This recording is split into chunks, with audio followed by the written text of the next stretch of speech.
The drilling machine stopped working at exactly 3:47 in the morning.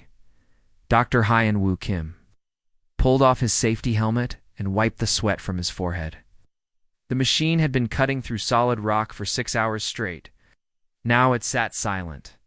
In the deep cave, its diamond-tipped drill bit smoking from the heat. "What happened?" Commander Yuna Park asked through the communication device. Her voice echoed in the narrow tunnel where Hyun-woo stood alone. "The drill hit something different," Hyun-woo said. He walked closer to examine the wall. "It's not rock anymore. It feels like metal, but it's warm." Above ground, the research station buzzed with quiet activity. Commander Park stood in the main control room, watching the screens that showed camera feeds from deep inside the planet. Kepler 442b was supposed to be a dead world, nothing but rocks and crystals. That's why they had chosen it for their mineral research project. "Send down more equipment," Park ordered. "Wake up the rest of the team. This might be important." Dr. Taemin Lee arrived first, carrying his translation equipment and looking tired. He was the team's expert on ancient languages and old cultures. Behind him came Veltar, the Altarian security chief. Veltar was tall and blue-skinned with 4 arms and sharp teeth. His people were known for being brave warriors, but even he looked nervous. "What exactly did you find down there?" Veltar asked. "I'm not sure yet," Hyun-woo replied through the radio. "But it's big, and it's definitely not natural." The team spent the next 4 hours carefully clearing away the rock and dirt. What they found underneath made everyone stop talking. It was a wall made of some kind of black metal that seemed to absorb light. Strange symbols were carved into its surface, glowing with a faint blue color. "These markings are older than anything in our databases, maybe thousands of years old." Dr. Quindell, the cetacean researcher, arrived with her water-filled mobility suit. Her species looked like dolphins, but were highly intelligent. She studied the wall with her sonar abilities and made worried clicking sounds. "There's a large space behind this wall," she reported. "Something very big, and I'm detecting energy signatures." Commander Park made the decision to cut through the wall. It took 3 more hours of careful work with plasma cutters. When they finally made a hole big enough to walk through, a strange smell came out. It was not bad, but it was definitely alien. Hyun-woo was the first to step inside. His flashlight beam swept across a vast chamber carved from the living rock. The ceiling was so high he couldn't see it. But what made him stop breathing was what sat in the center of the room. It was a creature unlike anything he had ever seen. It looked like it was sleeping, but it was enormous, at least 4 meters tall, with a body that seemed to be made of shadows and starlight. Its skin was dark, but had patterns that glowed softly with blue and silver light. These patterns moved slowly across its body like living tattoos. The creature had a humanoid shape, but was clearly not human. Its limbs were long and graceful. Its head was elegant, but alien, with features that seemed to shift in the dim light. It sat in what looked like a throne made of the same black metal as the walls, but the throne was connected to tubes and wires that pulsed with energy. "By the void," Veltar whispered when he saw the creature. "What is that thing?" The other team members gathered around the entrance, but none of them wanted to get closer. Hyun-woo noticed that all the non-human team members were showing signs of fear. Veltar, who was usually fearless, was breathing hard. Quindell was making distressed sounds in her water suit. "I don't like this," Quindell said. "Every instinct I have is telling me to run. This creature is dangerous." "It's not moving," Hyun-woo said, stepping closer. "I think it's in some kind of sleep state. Look at these tubes. They're feeding it energy, but very slowly." Taemin stayed near the entrance, but he was studying the symbols on the walls with his equipment. "These markings are in at least 12 different languages," he said. "Some of them are so old I can barely translate them. But the words I can read are interesting. They keep mentioning guardian and protector in the deep dark." Dr. So-young Choi, the medical officer, had arrived with her scanning equipment. She was trying to take readings of the creature from a safe distance, but her hands were shaking. "Its life signs are extremely low," she reported. "Almost like hibernation, but deeper.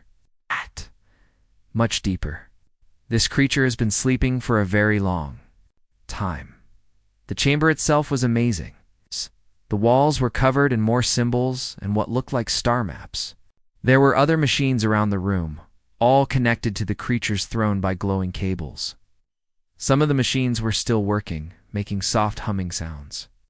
This is definitely a gestational chamber, Hyan-Wu said, studying the setup.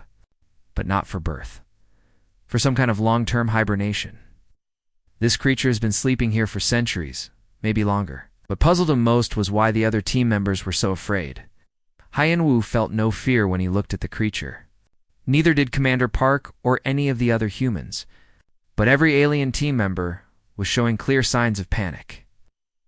"We need to establish a perimeter," Veltar said, his voice tight with stress. "This thing is a predator. I can feel it in my bones. We should leave this place and seal it back up." Commander Park said firmly. "This is the discovery of a lifetime. We're going to study it properly, but carefully." The team spent the rest of the day setting up monitoring equipment around the chamber. They installed cameras, sensors, and communication devices. But they noticed something strange. The closer the alien team members got to the creature, the more distressed they became. "I can't work near that thing," Quindel finally admitted. "My sonar keeps telling me it's about to wake up and attack. I know it's not rational, but I can't help it," Veltar agreed. "My people have faced the worst predators in the galaxy. But this creature makes my species' memory scream warnings. We should not be here." By evening, they had learned several important facts. The creature was definitely alive, but in an extremely deep sleep. The chamber was keeping it stable with some kind of advanced life support system. And the structure was incredibly old, possibly predating any known civilization. But the most interesting discovery was that every other species, no matter how brave, felt an overwhelming urge to flee when they got close to it. "Tomorrow we start detailed scans," Commander Park decided. "But only human team members will work directly in the chamber. Everyone else will monitor from the surface." As the team prepared to leave for the night, Hyan-Wu took one last look at the sleeping creature. In the dim light, its glowing patterns seemed almost beautiful. He wondered what it was dreaming about, if it dreamed at all. He didn't know that his discovery would soon change everything for humanity and the galaxy beyond. 3 weeks had passed since the discovery of the creature. Dr. Hyan-Wu Kim had spent every day in the chamber, taking careful measurements and studying the alien being. He had set up a small work area with computers and scanning equipment near the creature's throne. The creature had not moved once in all that time, but something was definitely changing. "The light patterns are getting brighter," Hyan-Wu reported to Commander Yuna Park over the radio. "Yesterday, they pulsed once every 10 minutes. Today, it's once every 8 minutes." Park studied the readings on her screen from the surface station. "Energy levels are up 12% from last week. Whatever this thing is doing, it's becoming more active." Dr. Sol-Young Choi had arrived from the main research facility 2 days ago. She was a medical officer with experience in alien biology. Right now, she was trying to take better scans of the creature, but she had to work quickly. Even though she was human, being near the creature for too long made her feel strange. "Its brain activity is increasing," she told Hyan-Wu. "Like waking up from normal sleep. More like coming out of a very deep coma. This process could take months." The alien crew members could no longer enter the cave system at all. Veltar had tried to go down to the chamber entrance yesterday, but he had collapsed halfway there. His forearms had been shaking so badly he couldn't hold his equipment. "It's getting worse," Veltar reported from the surface. "The fear is spreading. I can feel that thing even from up here now. My people are requesting transfer to another research station." Dr. Quindel was having the same problem. Intelligent cetacean had stopped sleeping properly. She kept her sonar active all the time, constantly checking for threats that weren't there. "I know it's not logical," she said during the morning briefing. "But every instinct my species has developed over millions of years is screaming at me to run. That creature is dangerous. We should leave this planet immediately." Commander Park looked tired. She had been dealing with complaints from the Galactic Research Council for a week. 3 other species had already pulled their researchers from the project. Only the humans remained willing to work near the creature. "We're not leaving," Park said firmly. This is the most important discovery in galactic history. We'll figure out what this creature is and why it affects other species this way. Dr. Taemin Lee had been working day and night on translating the symbols in the chamber. He had made some progress, but the results were confusing. The language is incredibly old, he explained to the team. Older than the Altarian Empire. It's maybe older than any known civilization. But the words I can translate keep talking about protection and guardianship. Protection from what? Hyan-Wu asked. That's what I'm trying to figure out. The symbols mention something called the Deep Dark and the Devourers from Beyond.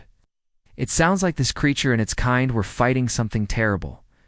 The chamber itself was becoming more active. Machines that had been silent for thousands of years were starting to hum with power. The black metal walls were warming up. New symbols were beginning to glow. Hyun-Woo had noticed that the creature's appearance was changing too.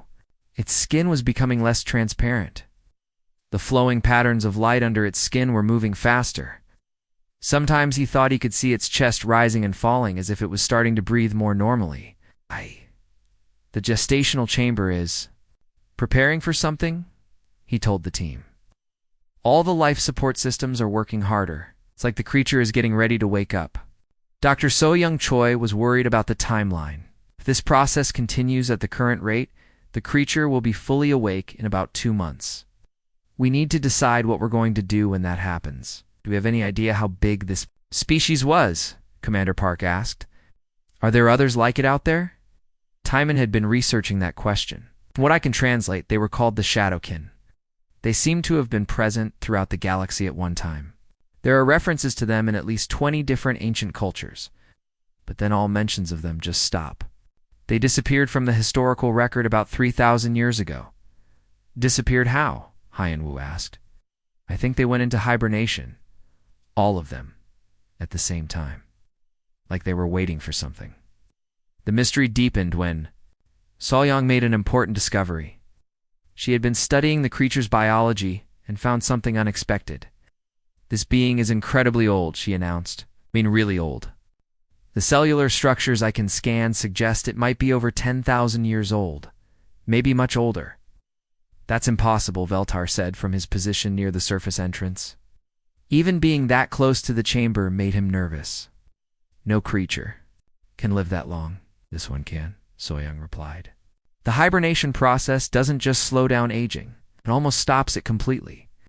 This creature has been sleeping for thousands of years, and it's still in perfect health.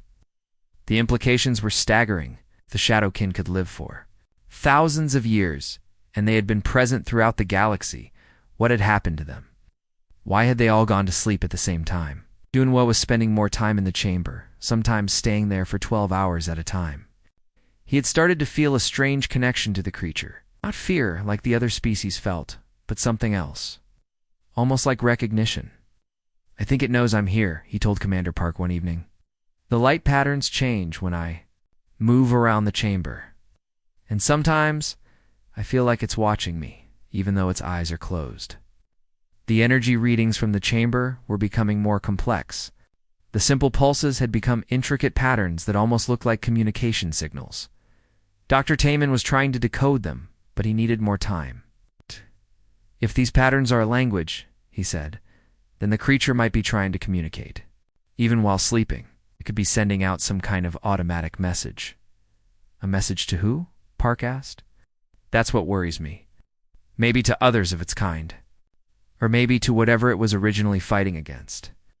The situation became more serious when long-range sensors detected something unusual. Commander Park received a priority message from the Galactic Council that made her face turn pale.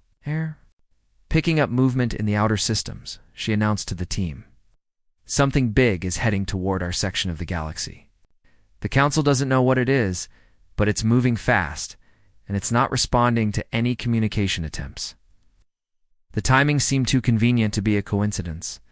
The creature starts waking up, and at the same time something unknown is approaching. They're part of space. Could the two events be connected? Hyun-Woo asked. I don't know, Park replied. But we need to find out fast. If this creature is some kind of ancient guardian, maybe it knows what's coming. That night, Hyun-Woo stayed in the chamber later than usual. He was studying the new symbols that had appeared on the walls when something made him look up at the creature. For just a moment, he could have sworn he saw its eyes open. They were like looking into deep space, full of stars and ancient knowledge. Then they closed again, and he wondered if he had imagined it. But the creature's light patterns pulsed brighter for several minutes after that, as if it was responding to being watched. "I think it's almost ready to wake up," Hanwu whispered to himself. "The question is, what will happen when it does?" Above ground, the research station's sensors continued to track the unknown object moving through space toward them. Whatever was coming, it would arrive in less than 6 weeks. The race was on to understand the creature before it fully awakened. And before whatever was coming reached their world, time was running out for everyone. Dr. Taemin Lee had not slept for 36 hours. His desk was covered with ancient texts, translation programs, and empty coffee cups. His eyes burned from staring at computer screens, but he couldn't stop working. He was close to something important. "I found it," he announced suddenly, making everyone in the research station's main room look up. "I know what the creature is." Commander Unipark hurried over to his workstation. "What did you discover?" "The symbols in the chamber aren't just decorative," Taemin explained, his voice shaking with excitement. "They're historical records. The creature belongs to a species called the Shadowkin. They weren't predators at all. They were guardians." Dr. Hanwoo Kim climbed up from the chamber to hear the news. He had been spending almost all his time with the creature now, and his clothes were dusty from the cave system. "Guardians of what?" Huayan Wu asked. Tae-Min pulled up his translation on the main screen. "According to these records, the Shadowkin were protectors of younger species. They defended the galaxy from cosmic threats that were too dangerous for normal civilizations to handle." The information was incredible. The ancient texts described a time when the Shadowkin moved between star systems, watching for signs of danger. They were not conquerors or predators, but defenders who put themselves between younger species and things that came from the dark spaces between galaxies. "They were like cosmic police," Taemin continued, "but they dealt with threats that were beyond normal understanding, things that could destroy entire star systems." Ji-Hoon Kung, the team's archaeologist, had arrived from the main research facility that morning. He had been studying similar ruins on 3 other planets, and his findings supported what Taemin had discovered. "I found references to the Shadowkin on worlds that are hundreds of light years apart," Ji-Hoon reported. "Always the same story.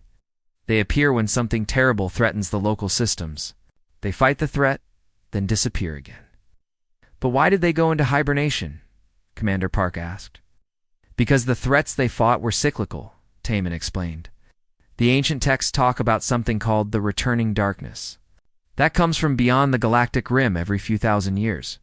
The Shadowkin would fight it, win, then go to sleep until it was time for the next battle." The pieces were starting to fit together. The creature in the chamber wasn't just randomly waking up. It was responding to something specific. Something that was approaching their section of space right now. Dr. So-Young Choi.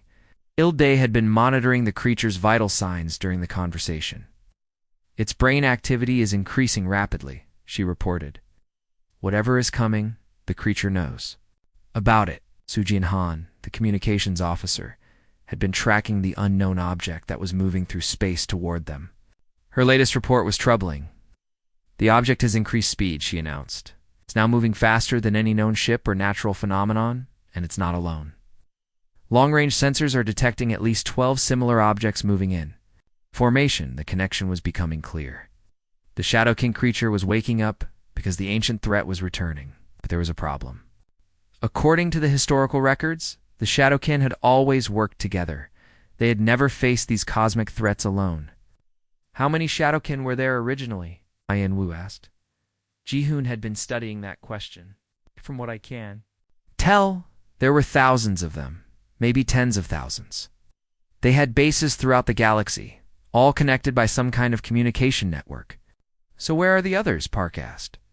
"That's what worries me," Taemin said quietly. "I think our creature might be the only one left." The implications were terrifying.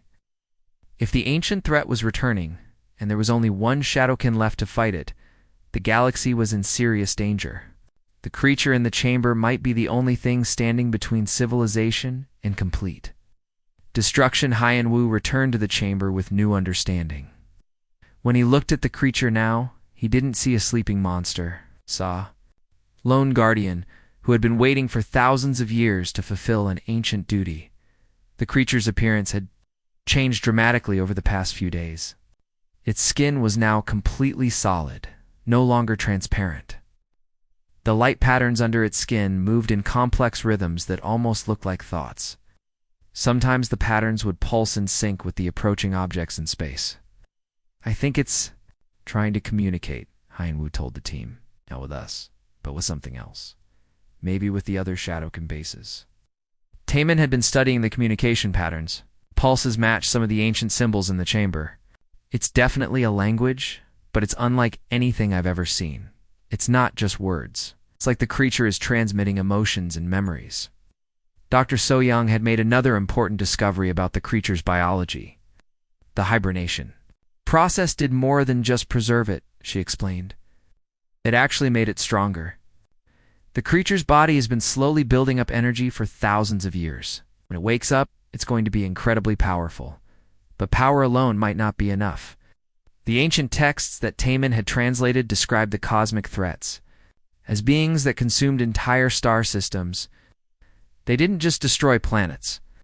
They devoured the energy of stars themselves, leaving nothing but empty space behind. The ancient texts call them the Devourers, Taemin said.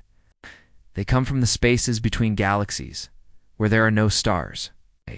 They feed on light and energy, and they can't be stopped by normal weapons. The only thing that had ever been able to fight the Devourers was the Shadowkin, and they had paid a terrible price for their victories. The texts describe battles that lasted for centuries, with many Shadowkin dying to protect younger species. "Why can't other species approach the creature?" Hyen-Woo asked. "If the Shadowkin were protectors, why do they inspire such fear?" Ji-hoon had found the answer to that question in the archaeological records. "It's an evolutionary response," he explained. "The Shadowkin were so powerful that other species developed an instinctive fear of them. It kept the younger species safe during battles. Fear made them run away from the fighting, but humans don't have that evolutionary memory," Park realized. "We've never encountered the Shadowkin before." "Exactly," Taemin confirmed. "We're the only species that can approach them without fear because we're new to the galaxy. Our ancestors weren't here during the ancient wars. This gave humanity a unique role. They were the only species that could work with the Shadowkin without being paralyzed by terror. If the creature needed help or information, humans were the only ones who could provide it."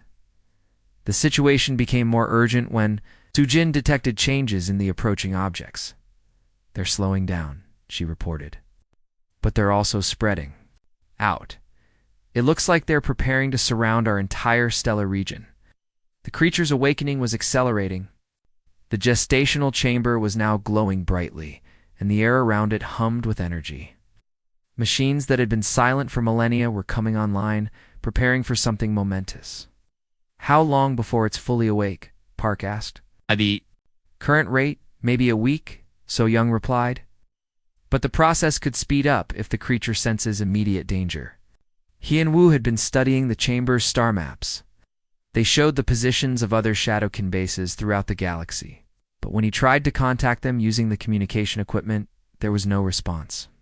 "I think the other bases are empty," he reported sadly. "The creature in our chamber might really be the last one." The weight of responsibility was enormous. One ancient guardian, awakening after thousands of years of sleep, facing a cosmic threat that required an entire species to fight. And the only allies it had were humans, a species it had never met before. "We need to figure out how to help it," Park decided. "If this creature is all that stands between us and these Devourers, we have to do everything we can to support it." How could they help a being that was thousands of years old and more powerful than anything they had ever encountered? The answer might lie in the ancient protocols that Taemin was still working to translate. "There are references to awakening ceremonies," he said. "Rituals that other species performed when a Shadowkin emerged from hibernation. They weren't just traditions. They were ways to help the creature remember its purpose and connect with its power. The problem was that no one alive knew how to perform these ceremonies. The knowledge had been lost when the Shadowkin went into hibernation. Humanity would have to figure out the ancient protocols on their own. Time was running out. The Devourers were approaching, the creature was almost awake, and the fate of the exprinted galaxy might depend on whether humans could learn to properly greet an ancient guardian. The next few days would determine the survival of every living thing in their section of space. The gestational chamber cracked down the middle with a sound like breaking glass. Dr. Hyen-Woo Kim jumped back from his monitoring equipment as bright light poured out of the crack. The creature's body was glowing so brightly now that he had to wear protective glasses to look at it. "It's happening faster than we predicted," Dr. So-Young Choi reported from the surface station. "The creature's vital signs are going crazy. Heart rate is up 300%. Commander Unipark watched the readings on her screen with growing concern. The energy coming from the chamber was so intense that it was affecting equipment throughout the research station. 3 power generators had already overloaded. "How long until it's fully awake?" Park asked. "At this rate, maybe 6 hours," So-Young replied, "but I don't think we should be down there when it happens."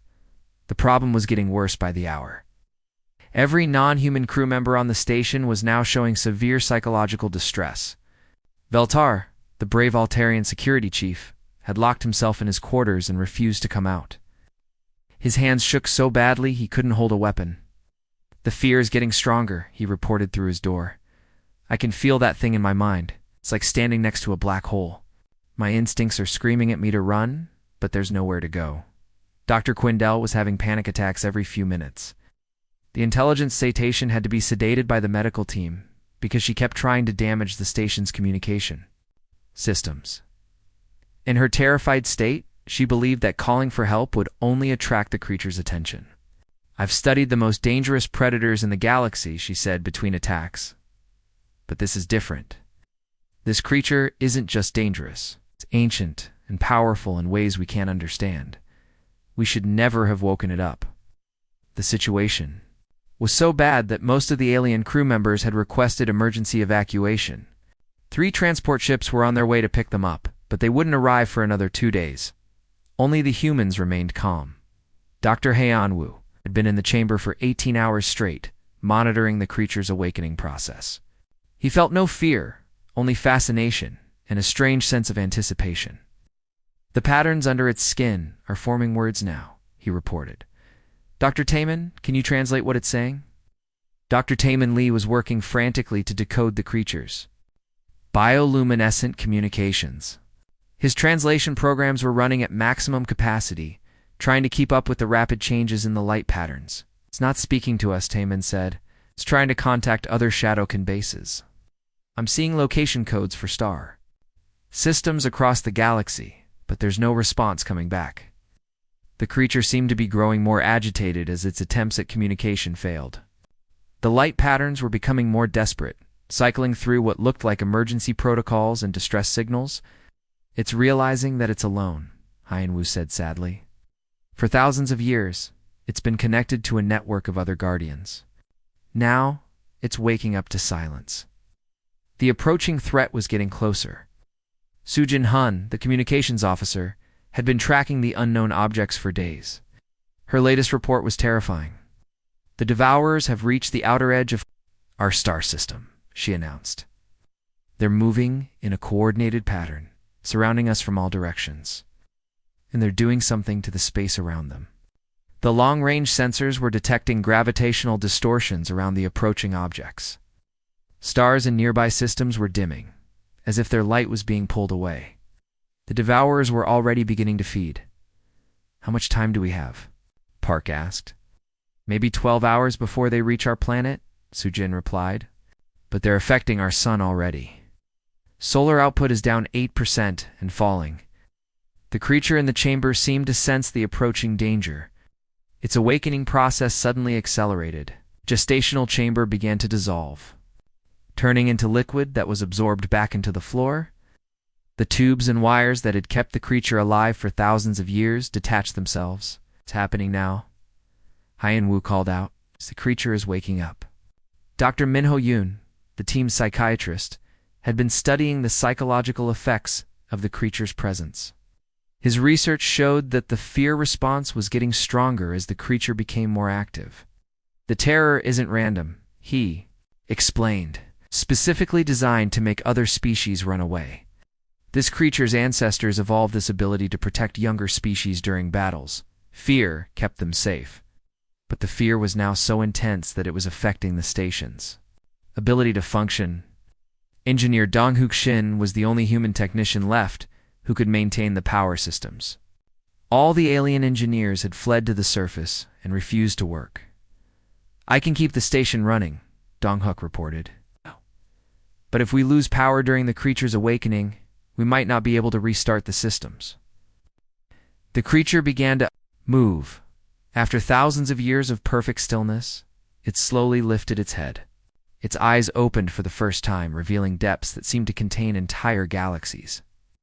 The light patterns under its skin pulsed in complex rhythms that hurt to look at directly. "By the void," Hyen Wu whispered. "It's beautiful." Ah. The creature looked around the chamber with ancient intelligence. It seemed confused by its surroundings, as if it expected to see something that wasn't there. Its gaze fell on the human equipment and scanning devices, studying them with interest. "It's trying to understand what we are," Taemin said, watching. The creature's expression were not in its ancient databases. To the creature, we're a completely new species. The creature stood up slowly, unfolding to its full height of nearly 4 meters. Its body was graceful and powerful, with skin that seemed to absorb and reflect light at the same time. The flowing patterns under its skin were moving faster now, creating a hypnotic display of colors and shapes. "The bioluminescence is a form of communication," So-young observed. "It's trying to tell us something." The creature began to move around the chamber, examining the ancient machines and star maps. It touched several control panels, and systems that had been dead for millennia suddenly came to life. The chamber filled with new sounds and lights as the creature reactivated its ancient technology. "It's checking the status of other Shadowkin bases," Taemin translated. "But the responses are all negative. Every base is showing as offline or abandoned." The creature's light patterns dimmed with what looked like sadness. It was truly alone, the last of its kind, facing a threat that had originally required thousands of guardians to defeat. "The Devourers are 4 hours away," Sujin reported, "and they're accelerating. Whatever they're doing to our sun is getting worse." The creature seemed to hear this report, even though it was spoken in a language it had never heard before. Its head turned toward the chamber's ceiling, as if it could sense the approaching threat through solid rock. "It knows they're coming," Hyen Wu said. "After sleeping for thousands of years, it's waking up to face the same enemy that its people fought in the ancient wars." The creature walked to the center of the chamber and began to glow more brightly. The light patterns under its skin were now forming complex geometric shapes that seemed to extend into dimensions beyond normal space. "It's preparing for battle," Taemin realized. "Those patterns are some kind of power-focusing system. The creature is gathering energy for what's coming." But something was wrong. The creature's movements were uncertain, its light patterns unstable. It kept looking around the chamber as if searching for something it couldn't find. "I think it's incomplete," Hyen Wu said. "The awakening process requires something that's missing. Some kind of ritual or ceremony that helps the creature connect with its full power." The ancient texts that Taemin had been translating mentioned awakening protocols, but the details were unclear. The ceremonies had been lost when the Shadowkin went into hibernation thousands of years ago. "We need to figure out what it needs," Park decided. "If this creature is our only hope against the Devourers, we have to help it reach full strength."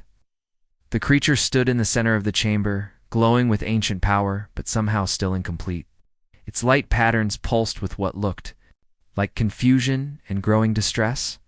Time was running out. The Devourers were approaching. The creature was awake, but not ready.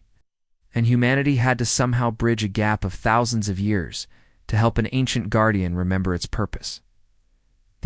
Fate of the galaxy depended on whether humans could learn to speak to a being that was older than their entire civilization. The creature emerged from the chamber like a living shadow wrapped in starlight. Dr. Hoyanwu. Kim pressed himself against the wall as the massive being moved past him. Every step the creature took made the ancient floor glow with responding light. Patterns. It's magnificent, Hyan-Wu whispered into his radio, and terrifying. I understand now why other species are afraid. The creature stood nearly 4 meters tall, with a body that seemed to be made of condensed darkness and flowing energy. Its skin shifted between solid and translucent, revealing the complex light patterns moving beneath. Its face was elegant, but alien, with features that seemed to change depending on how you looked at them. Most striking were its eyes. They looked like windows into deep space, filled with distant stars and ancient knowledge. When the creature looked at something, Hyan-Wu felt like it was seeing not just the present moment, but the entire history of what it observed. Commander Park, you need to see this, Hyan-Wu said. The creature is fully awake now. Above-ground chaos had erupted at the research station. Every non-human crew member within a kilometer of the underground chamber had fled in terror. Some had run into the wilderness. Others had locked themselves in vehicles and tried to drive away. Veltar, the brave Altarian security chief, was curled up in his quarters, shaking uncontrollably. I can't think straight, he reported through his communication device. Thought in my head is screaming at me to run. It's like my brain is being overridden by millions of years of evolution. Dr. Quindell was in even worse condition. The intelligent cetacean was making distress calls in her species' ancient language, begging for rescue from something she couldn't even name. Her sonar was detecting threats everywhere, even in empty rooms. The fear response is off the charts, Dr. Minho Yoon observed. It's not just psychological anymore. It's affecting their physical systems. Heart rates are dangerous. Stress hormones are at toxic levels. Only the humans remained unaffected. Commander Unipark was coordinating the evacuation of the alien. Crew members, while trying to maintain contact with Hyan-Wu in the chamber. How is it behaving? Park asked. Is it hostile? No, not hostile, Hyan-Wu replied, confused, maybe. It keeps looking around like it's expecting to see something that isn't there. The creature had moved to the center of the chamber and was examining the ancient star maps on the walls. Touched several symbols, and the maps updated to show current stellar positions. The creature seemed disturbed by what it saw. The maps are showing the Devourer's approach. Dr. Taemin Lee translated from his position on the surface. The creature can see exactly where they are and how much damage they've already done. The Devourers were now only 2 hours away from the planet. Long-range sensors showed them moving in a perfect formation, like a pack of cosmic predators surrounding their prey. The space around them was bending and warping as they fed on the energy of nearby stars. Our sun is down to 60% of normal output, Su Jinhan reported. At this rate, our planet will be frozen solid in less than 6 hours. Creature in the chamber seemed to sense the approaching danger. Its light patterns became more urgent, pulsing in rhythms that looked like battle preparations. But something was still wrong. It's not connecting properly with its power, Hyan-Wu observed.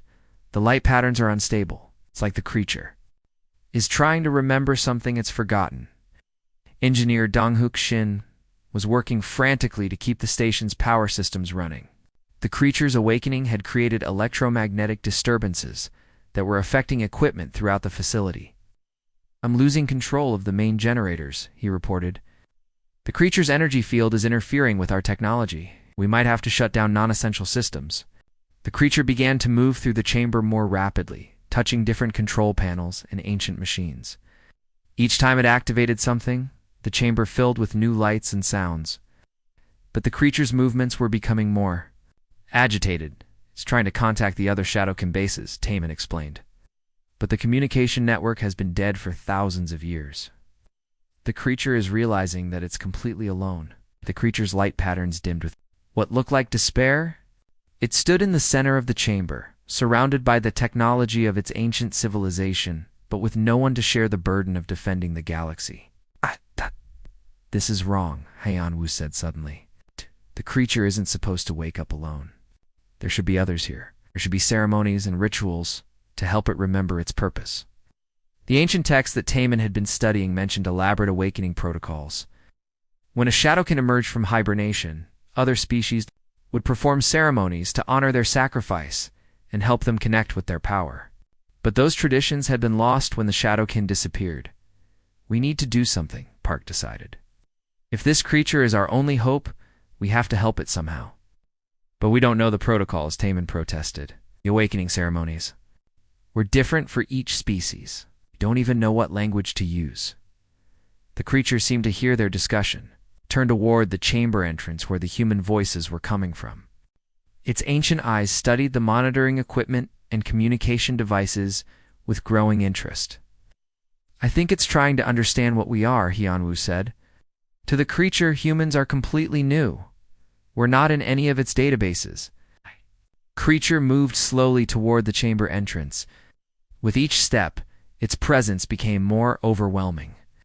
Even the humans, who had been unaffected by the fear response, began to feel the weight of standing before something ancient and immeasurably powerful.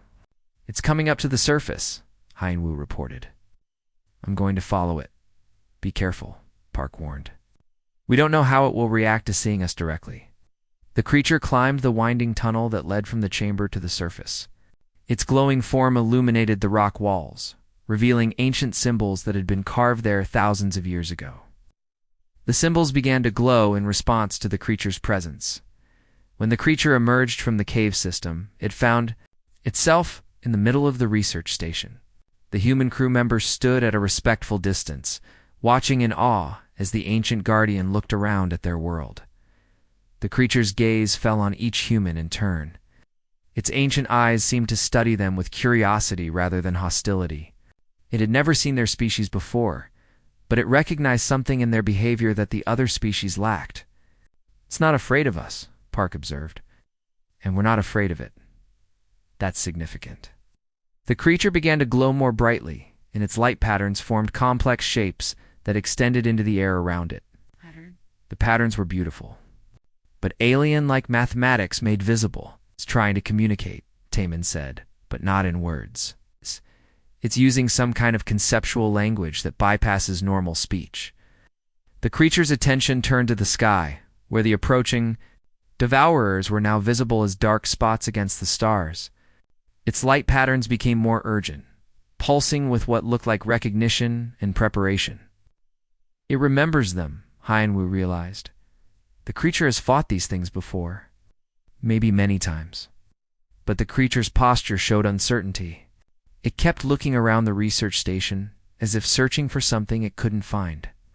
Its light patterns flickered with what looked like confusion and growing distress. Something is still missing, Park said.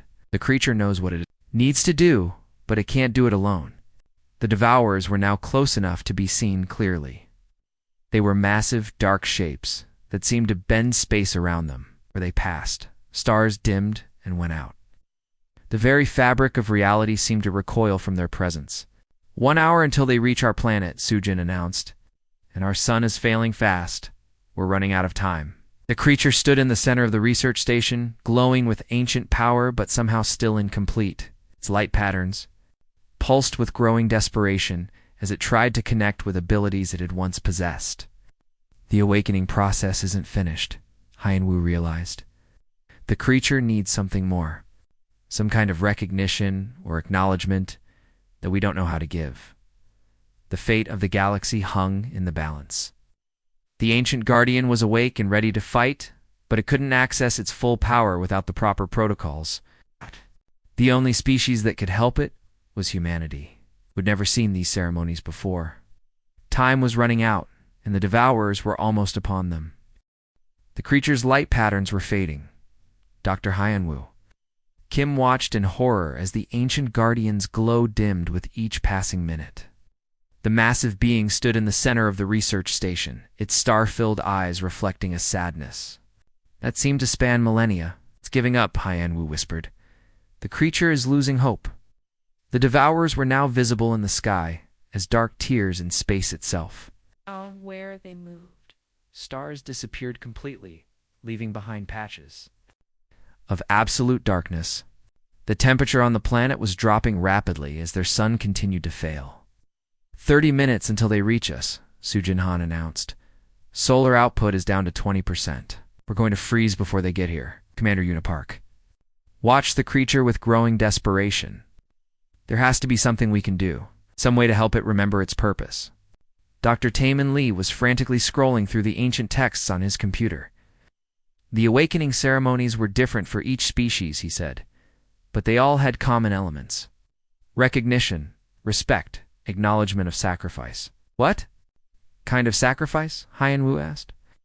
The Shadowkin gave up normal life to protect others, Taemin explained. They spent thousands of years sleeping, missing entire civilizations rising and falling.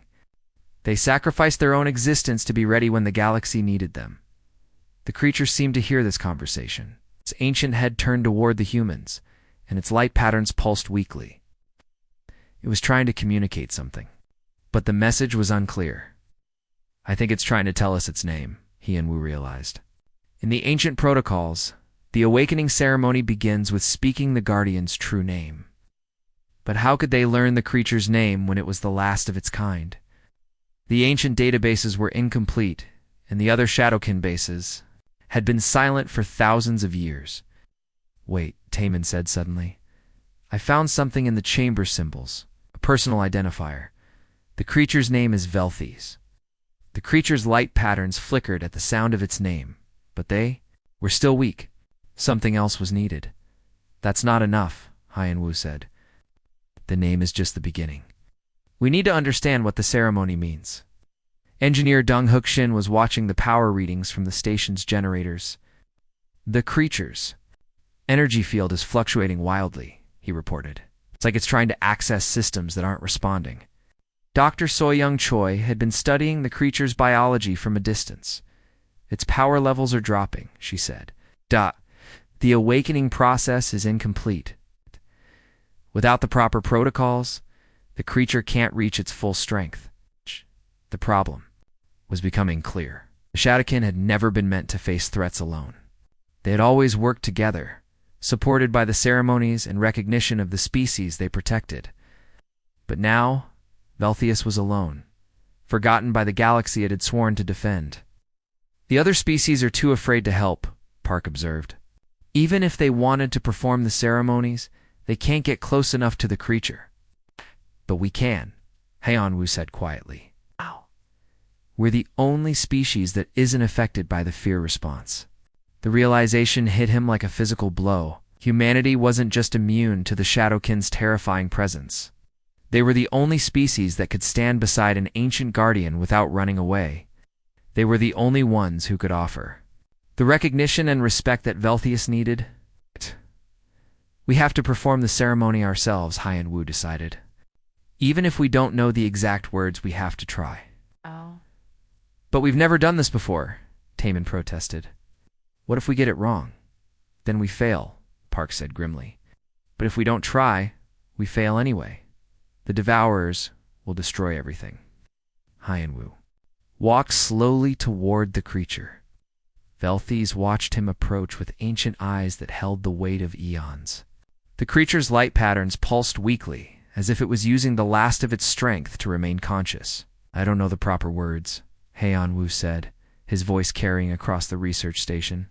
But I know what you are. You're a guardian, who has slept for thousands of years, waiting for this moment. You've sacrificed everything to protect species you've never even met. The creature's light patterns brightened slightly at his words. You are Velthes, Hyan Wu continued, remembering the ancient texts. The eternal watcher, guardian of the deep dark, protector of the small lights. The creature's glow intensified as each title was spoken. The ancient protocols were working, even spoken by a human who had learned them from fragments of forgotten texts. We remember your service, Hyan Wu said, his voice growing stronger. We honor your sacrifice. We stand vigil at your awakening. Other humans began to understand. One by one, they stepped forward to join Hyan Wu. Commander Park, Dr. Taemin Lee, Engineer Deng Huxin, and all the others who had remained when the alien crew members fled. We remember your service, they said together. We honor your sacrifice. Stand vigil at your awakening. The creature's light patterns exploded with brilliant color. The ancient guardian's body began to glow with power that had been dormant for millennia. The air around Velthius shimmered with energy as the awakening ceremony finally reached completion. Working, So Young breathed. The creature's power levels are increasing exponentially. Velthius stood taller, its presence filling the research station with ancient authority. The light patterns under its skin formed complex geometric shapes that extended into dimensions beyond normal space. The creature was remembering its purpose, connecting with abilities that had been sleeping for thousands of years. "The Devourers are here," Sujin announced. "They are entering our atmosphere." The sky above the research station began to darken as the cosmic predators descended, but Velthius was ready. The ancient guardian raised its arms, and the very fabric of space around the planet began to respond to its will. "I need to tell you something," Velthius said, its voice speaking directly into the minds of the humans. The words were not in any language they knew, but they understood the meaning perfectly. "The Devourers are not just hungry," the creature explained. "They are the opposite of life itself. They come from the spaces between galaxies, where there is no light, no energy, no hope. They seek to return all of existence to that empty darkness." The information flowed into the humans' minds like a gentle stream. Velthius was sharing knowledge that had been gathered over millions of years of fighting this ancient enemy. "People fought them for eons," the creature continued. "We learned their weaknesses, their patterns, their limitations. But we also learned that they cannot be destroyed permanently. They can only be driven back to the void between galaxies." "How do we do that?" Park asked. "With sacrifice," Velthius replied. "The Devourers feed on all forms of energy, but they cannot consume willingly given life force. When a being chooses to sacrifice itself to protect others, it creates a kind of energy that burns them like acid." The implication was clear. Velthius was prepared to give its life to drive back the Devourers. But the ancient guardian was no longer alone. It had humanity to stand beside it, to witness its sacrifice and honor its choice. "We understand," Hyanwu said. "We'll make sure the galaxy remembers what you do here." Velthius smiled, an expression that somehow looked both alien and familiar. "You are a remarkable species," the creature said. "You have no evolutionary memory of my people, yet you show us the respect that others have forgotten. You will be the bridge between the old guardians and the new galaxy." The Devourers struck the planet's surface with the force of falling stars, but they met something they had not expected. Velthius rose to meet them, its body blazing with the combined power of ancient technology and willing sacrifice. The battle was brief but intense. The creature's light patterns became weapons that cut through the Devourer's dark forms. Each strike was powered not just by energy, but by the recognition and respect that humanity had given to the ancient guardian. "It's working," Taman said. Watching the cosmic predators recoil from Velthi's attacks, the creature is driving them back. But the effort was consuming Velthi's life force. With each attack, the ancient guardian's glow dimmed slightly. The creature was burning itself out to protect the galaxy, just as its people had done for millions of years. "Thank you," Velthius said to the humans as it prepared for the final strike. "For remembering, for standing vigil, for showing an old guardian that its sacrifice still matters." The creature's body exploded with light so bright it could be seen from orbit. The Devourers shrieked in sounds that hurt to hear and fled back toward the dark spaces between galaxies. The threat was over, but the price had been paid. When the light faded, Velthius was gone. Only a gentle glow remained where the ancient guardian had stood, slowly fading like the last embers of a dying fire. The humans stood in respectful silence, honoring the sacrifice of a being who had given everything to protect strangers. They had witnessed something that would be remembered for thousands of years to come. "The sun is brightening again," Sujin reported quietly. "The Devourers are retreating. We're safe." But humanity had gained something more valuable than safety. They had inherited the role of the Shadowkin, becoming the species that could stand beside ancient guardians without fear. They were the new bridge between the old galaxy and the new, the ones who would remember the sacrifices of those who served. In the years that followed, humans would discover other sleeping Shadowkin throughout the galaxy. And when they awakened, humanity would be there to perform the ancient ceremonies, to offer recognition and respect, and to stand vigil beside the guardians who protected all life. The galaxy was safe. The ancient protocols lived on in the hands of a species that had learned to honor sacrifice and remember service. The Shadowkin were not truly gone as long as someone remembered their names and respected their choice. Velthes, the Eternal Watcher, had found its peace at last.